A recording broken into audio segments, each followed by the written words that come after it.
Happy New Year, friends. It's great to have you back to my YouTube channel this New Year 2022. If you are joining us for the first time this year, feel most welcome.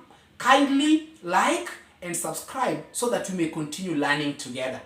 As we begin the year, we want to handle another informative topic today, and this is guarding against marriage killers.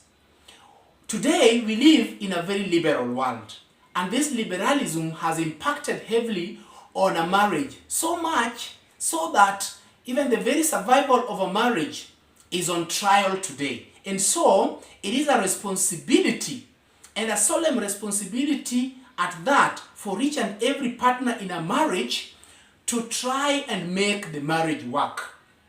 Well, marriage does not just come by itself, and good marriages that do not just come on their own.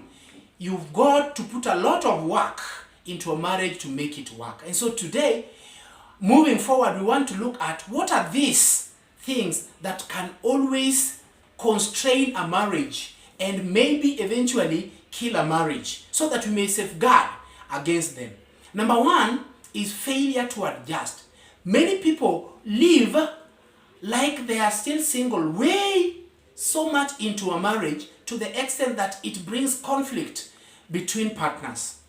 We've got to realize that once we have shed off the single environment or the singleness from us, we've got now to embrace one another in a marriage setup and change the way we do things so that it may not impact negatively on our marriages.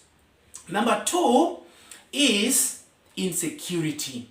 There are some partners that are so insecure that they always live with this fear that their partner could be cheating on them. So to the extent that a mere phone call from a friend of the opposite sex to their partner will always brew a huge conflict that may even lead to separation or marriage. And so we need to inculcate a sense of trust between partners so that we may always know that our partners are committed to us and we can release them to live their lives freely without any holding or controlling their movements. Another thing is unrealistic expectations. You know, people get into marriages with weaknesses and limitations. There's no one who is perfect. And many times, some partners feel that they want a superman or a superwoman as a married partner. And all they've ever dreamt of in a man or in a woman, they want to see in their partner. But this can never happen because of the limitations of humans. And so what we need to do is to embrace our partners the way they are and try to adjust to their weaknesses so that we can embrace them and also work at their strengths so that we can make the marriage work. Another thing that happens is self-centeredness in marriage. People get into marriage with the needs that they want to be met. But unfortunately, many partners always look only at their needs instead of the needs of their partners. We are sometimes so self-centered that we never see the need to fulfill the desires or to meet the needs of our partners first before we do our own. And in the process, we cause friction and conflict in marriages. What needs to happen between partners is that if you want your partner to make you happy, be the first to make them happy. Then it will just come back to you automatically. If you want your needs to be met, then always strive to meet the needs of your partner first, and it will come naturally back to you. And so then a marriage will thrive from that position. Another thing that we need to look at is sexual frustration.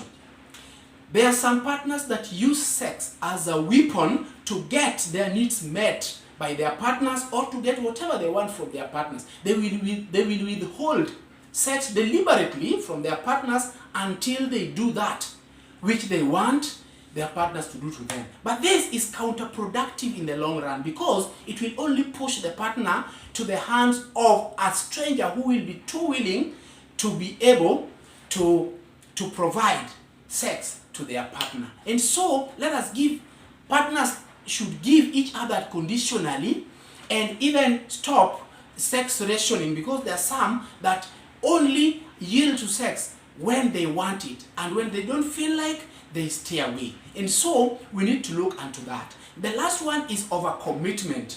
Many times we commit so much to duties and responsibility outside work or marriage to the extent that we are never available at home. And if we are, then we are physically exhausted and we cannot attend to marriage responsibilities. And this causes a lot of friction. So let us be able to turn down any other responsibility without making others feel guilty, so that we may always be there for our partners. And so, viewers and friends, this topic is such a wide topic and we have a lot of information. So what we have tackled today is just a tip of the iceberg. This is just part 1. And so, in our next video, we will tackle part 2 of marriage killers, so that we can continue learning together. Otherwise, thank you so much, and may God bless you even as we continue learning together.